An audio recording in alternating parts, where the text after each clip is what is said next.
Premier Oil, Tolmount jacket, Topside set sail. London-listed oil company Premier Oil has informed that the completed jacket and topside are now en route to the company's Tolmount field in the UK sector of the North Sea.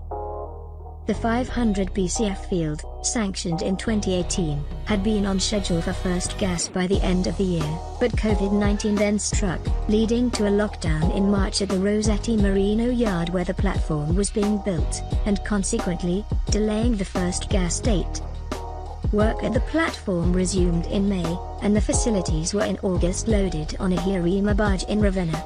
Premier Oil on Monday said that the barge, with the Tolmount jacket and topside, had set sail to the UK. Rossetti Merino said that the barge sailed away last Saturday from its Rossetti Piomboni yard in Marina di Ravenna and that it would take around 30 days to reach its final destination, the Tolmount main field.